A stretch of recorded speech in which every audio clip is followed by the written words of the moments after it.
Online classes में सभी का स्वागत। सेकेंड ईयर एचडीपी गायनोकोलॉजी में आज के ही पूर्व लेक्चर में हमने जोना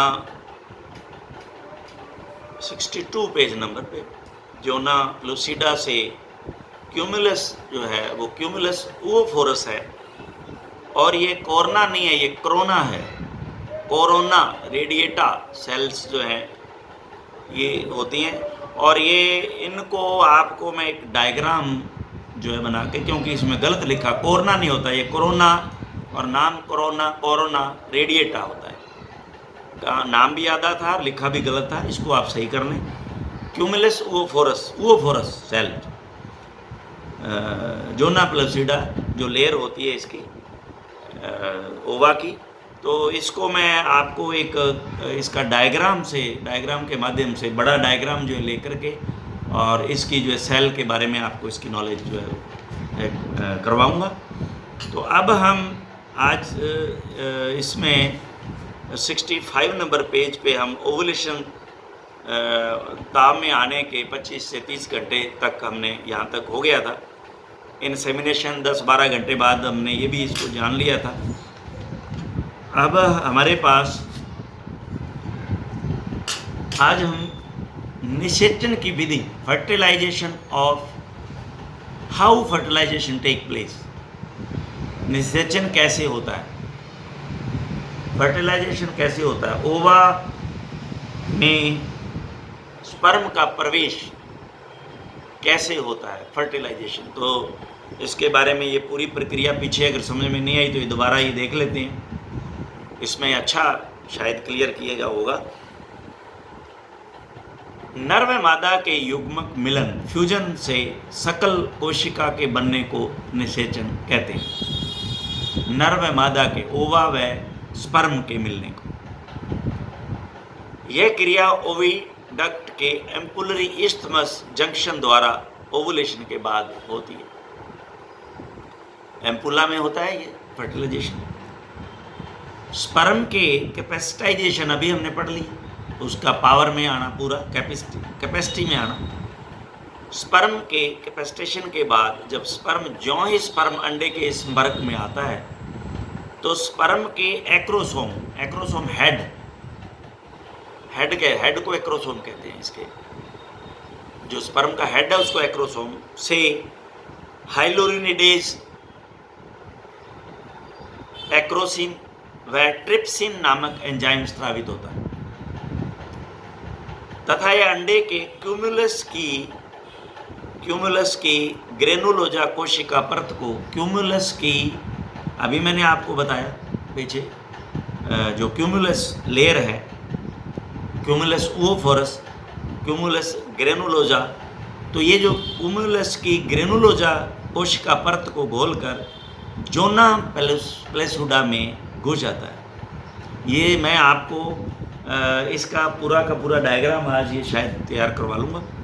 बड़ा डायग्राम जो है कौन सा इसमें हमारे पास ये जो क्यूमुलस ग्रेनुलोजा है, कौन सा जो है वो क्यूमुलस ओवोफोरस है, और ये जो कौन सा जो है अभी मैंने जो आपको अभी इसके बारे में समझाया था कि हम जो इसको भी देख लेंगे कि क्यूमुलस ओवोफोरस व कोरोना रेडिएटा कौन कौन सी सेल हैं।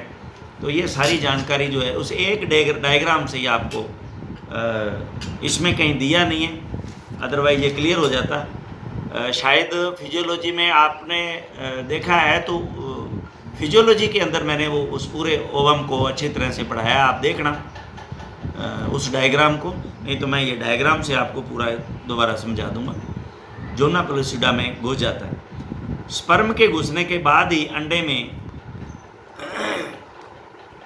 द्वितीय पोलर बॉडी बनती है जो बाद में नष्ट हो जाती है। ये भी उसके अंदर डायग्राम में मैंने फिजियोलॉजी के उस डायग्राम में आपको इसके बारे में भी, द्वितीय पोलर बॉडी और फर्स्ट पोलर बॉडी के बारे में भी समझाया, जो बाद में नष्ट हो जाती है, अर्थात अंडा भी बाद में ही परिपक्व होता है। एक से ज़्यादा स्पर्म अंडे में प्रवेश नहीं करें। ये देखिए, ये कुदरत का कैसा करिश्मा है। इस प्रक्रिया को जोना रिएक्शन व वेटेलाइन ब्लॉक भी कहते हैं। वेटेलाइन ब्लॉक या जोना रिएक्शन कहते हैं। अंडरलाइन कर लेना, ये 2 नंबर का जरूर आपसे पूछा जाएगा। व्हाट इज वेटेलाइन ब्लॉक और जोना रिएक्शन?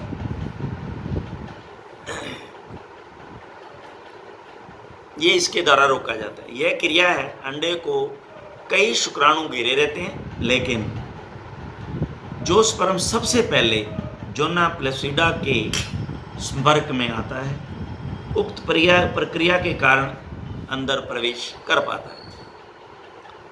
इसके बाद अंडे की जोना प्लेसिडा में कुछ बदलाव आ जाते हैं जो दूसरे स्पर्म को प्रवेश नहीं करने देते, और इसी क्रिया को जोना रिएक्शन कहते हैं, जिसमें पॉलीस्पर्मी जैसे स्थिति नहीं हो पाती।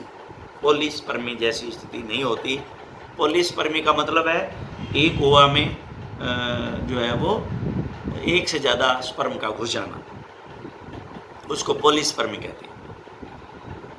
तो ये आप इसको अच्छी तरह से याद करें। ये 2 नंबर का जो है पूछा जाता है कि what is vitelline lock, vitelline lock, vitelline block. तो ये आपने अच्छी तरह इसको देखना है।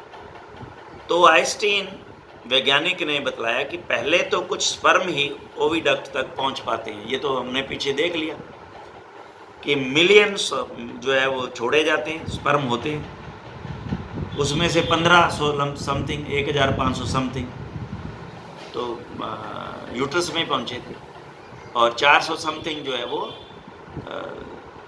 ओविडक्ट तक पहुंच पाए। तो अब जो है एम्पुला तक कितने पहुंचेंगे, अभी आप देखें, कुछ ही पहुंच पाते हैं। तो स्पर्म ओविडक्ट तक पहुंच पाते हैं। दूसरा, जो ही पहला स्पर्म वाइटलाइन मेम्ब्रेन व जोना पेलुसिडा के संपर्क आता है, तो वाइटलाइन मेम्ब्रेन द्वारा एक कॉर्टिकल ग्रेन्यूल्स जोना पेलुसिडा को भेजा जाता है। जैसे ही दूसरा टच करेगा तो ये देखिए रिएक्शन आएगा। वाइटलाइन मेम्ब्रेन द्वारा एक कॉर्टिकल ग्रेन्यूल्स जोना पेलुसिडा का भेजा जाता है, जो स्पर्म को प्रवेश की अनुमति नहीं देता। या यूं कहिए, वो जो घुली हुई परत है जो जोना पेलुसिडा, वो दोबारा हार्ड हो जाती है। यूं समझ लीजिए आप, वो दोबारा हार्ड हो जाती है और दूसरा स्पर्म उसमें एंटर नहीं कर पाता।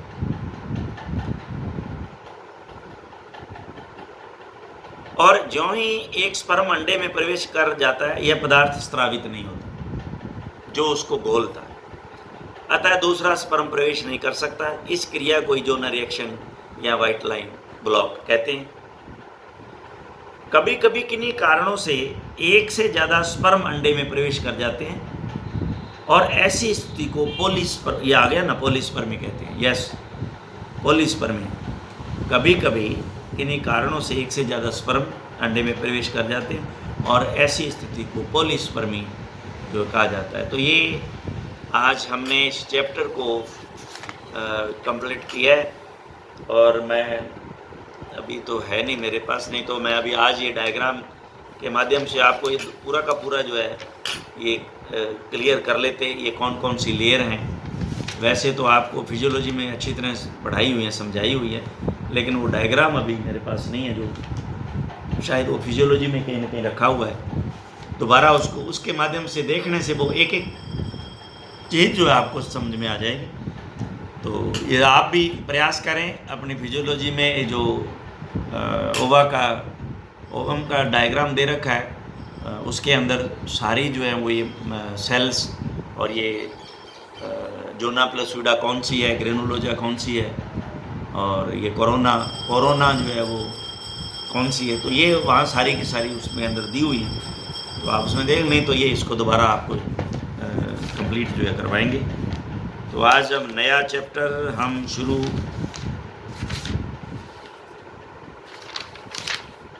जेस्टेशन के बारे में, गर्भकाल के बारे में। इसमें थोड़ा वाइवा के लिए कुछ है, उसको हम तैयार कर लें, और है भी बहुत छोटा सा, तो इसको हम देख ही लेते हैं। जेस्टेशन, बाकी तो ये जो फिजियोलॉजी में आपने सभी जो किए हुए हैं, अभी इसमें तो एक 8th से हम नया स्टार्ट करेंगे, 8th से ही नया स्टार्ट होगा। ये तो बाकी सारे आपने ऑलरेडी पढ़े हुए हैं, सारे के सारे। ये कैपेसिटेशन ये आप लोगों ने किए हुए हैं सारे। जेस्टेशन, गर्भकाल परिभाषा, निषेचन से शुरू होकर फर्टिलाइजेशन शुरू होकर पार्चुलेशन तक, नवजात के जन्म तक की अवधि को गर्भकाल, जेस्टेशन पीरियड कहते हैं। इसे गर्भ अवस्था, प्रेगनेंसी पीरियड भी कहते हैं। ये अलग अलग पशुओं की जातियों में अलग अलग होता है। साधारणतः पशुओं में गर्भकाल निम्न अवधि का होता है। तो ये आपने फिजियोलॉजी में रटे हुए हैं, आपको हमने रटवाए हुए हैं, और वाइवा के अंदर ये सारे इनमें से 100% पूछे जाते हैं वाइवा में। तो अभी आप देखें, हमने ये विभिन्न पशुओं में गर्भकाल, गौवंश में 9 माह 9 दिन, भैंस में 10 माह 10 दिन, ये आपने रटे हुए हैं। घोड़ी में 11 महीने 11 माह, भेड़ में बकरी 5 महीने 5 दिन, सूरी में 114 दिन, और कुतिया में 62 दिन, 2 माह 2 दिन, ऊँटने में 1 वर्ष 1 माह 1 सप्ताह, यानी कि 13 जो महीने हो गए और 1 सप्ताह, और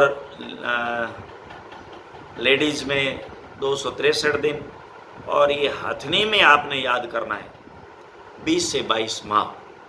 तो ये याद आपको रखना चाहिए, क्योंकि ये एक बहुत ही छोड़ देते हैं लोग कि इसका क्या याद करना है।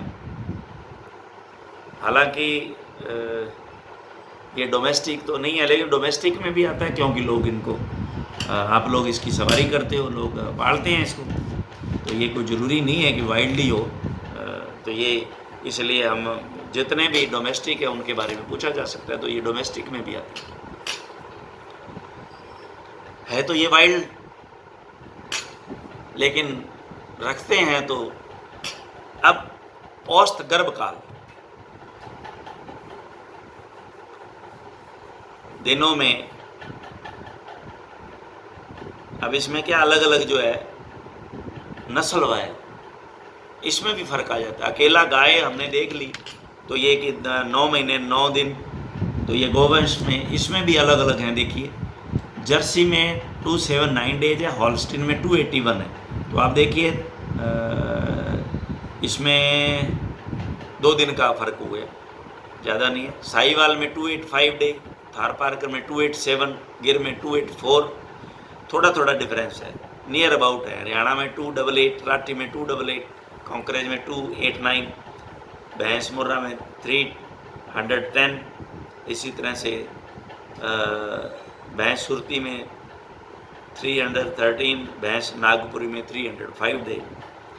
तो ये कोई 2-4 दिन का जो है इसमें फ़र्क है, कोई ऐसी बात नहीं है। तो गर्भकाल को 3 भागों में विभाजित किया जाता है: period of ovum, period of embryo and period of foetus. तो ये इंपॉर्टेंट है भाई, पीरियड ऑफ ओवम। यह अवस्था ओवुलेशन से प्रारंभ होकर जाइगोट बनने में, ब्लास्टूला और गैस्ट्रूला स्टेज पढ़ी हुई हैं आपने, ब्लास्टूला और गैस्ट्रूला पढ़ी हुई हैं। तो ये जो है ओवुलेशन से प्रारंभ होकर फर्टिलाइजेशन हुआ,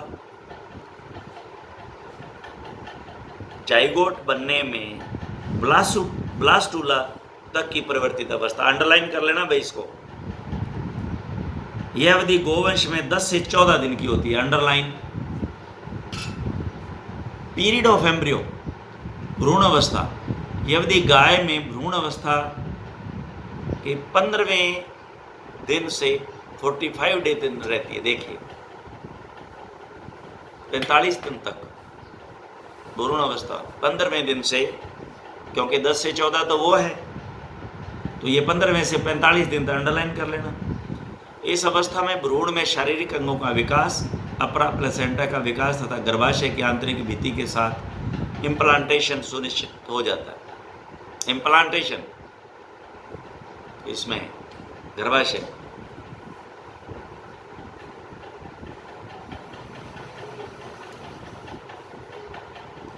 प्रारंभिक अवस्था में भ्रूण का पोषण गर्भाशय के दूध के द्वारा होता है तथा बाद में भ्रूण अपरा मजबूती से गर्भाशय के आंतरिक भित्ति से जुड़ जाता है तथा पोषण अपरा प्लेसेंटा के बराबर। तो आपको पता है कि ये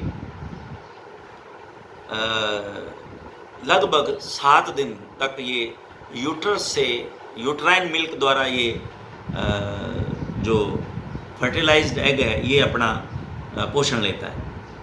उसके बाद में इम्प्लांट होता है, तो इम्प्लांट होने के बाद में ये फिर अपरा से जो है प्राप्त करता है।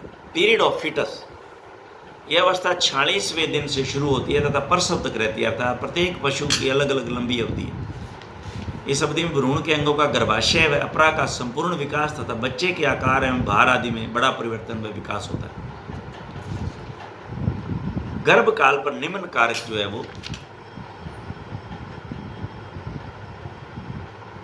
असर डालते हैं। सबसे पहला है genetic factor, maternal factor, foetal factor, maternal mother का और फीटल भ्रूण का, भ्रूणीय कारक, मातृवंशीय और एनवायरमेंटल। तो जेनेटिक्स में ये अलग अलग जीव जाति यानी स्पीसीज ऑफ एनिमल अलग अलग होता है।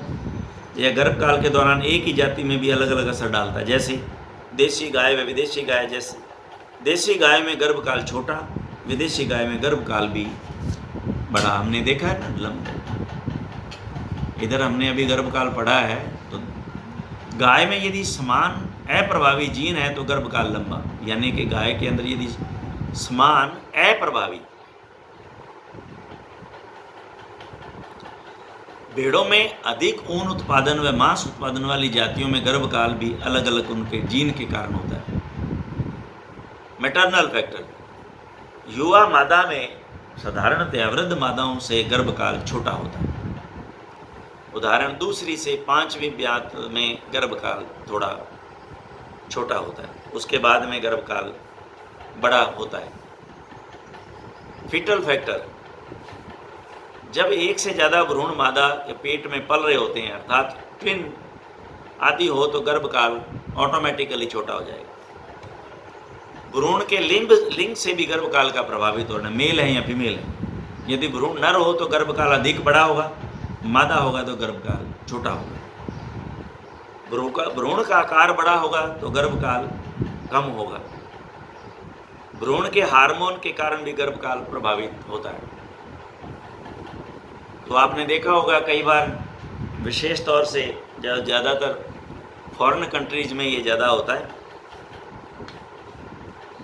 जैसे मान लो कोई ऐसा दिन आ रहा है और लेडी जो है प्रेग्नेंट है और उसका गर्भकाल जो है वो कंप्लीट प्रेग्नेंट है और जेस्टेशन पीरियड कंप्लीट होने वाला है, तो उसको इंजेक्शन हार्मोन के दे करके उसका गर्भकाल 2 दिन के लिए और बढ़ाया दिया जाता है, या इंजेक्शन दे के 2 दिन पहले ही बच्चे को उसकी डिलीवरी करवा दी जाती है, क्योंकि वो विशेष दिन कोई अपना बच्चा जो है पैदा करना चाहते हैं। तो ये कुछ है, तो ये इसका असर होता है हार्मोन्स का, तो ये गर्भकाल प्रभावित होता है। इसको बढ़ाया या घटाया जा सकता है। कुछ कंडीशनें ऐसी आ जाती हैं, ये ज़रूरी हो जाता है। मदर के लिए कोई ऐसी अवस्था आ जाए तो ये इसको गर्भकाल को छोटा करना बहुत ज़रूरी हो जाता है, इंजेक्शन से दे के बेबी को पैदा करना। अब आता है वातावरणीय कारक, एनवायरमेंटल फैक्टर। वातावरण का ताप, ऋतु, आहार तथा हार्मोन भी गर्भकाल को प्रभावित करता है। उदाहरण है, यदि गाय व भैंस का प्रसव बरसात में होगा तो गर्भकाल अपेक्षाकृत थोड़ा बड़ा होगा। तो ये हमने आज इस आपका 7th जो चैप्टर गर्भकाल के बारे में, जेस्टेशन के बारे में, जेस्टेशन पीरियड के बारे में हमने इसको आज कंप्लीट किया है। तो अब जो है हमारी असली गायनोकोलॉजी तो अब स्टार्ट होगी। क्यों, यहाँ तक तो आप लोगों ने ये सारे फिजियोलॉजी में एक बार पहले पढ़े हुए थे। अब जो है प्रेगनेंसी डायग्नोसिस से हम असली फिजियोलॉजी हमारी स्टार्ट होगी, तो इसको हम नेक्स्ट हमारे चैप्टर में स्टार्ट करेंगे। Thank you very much.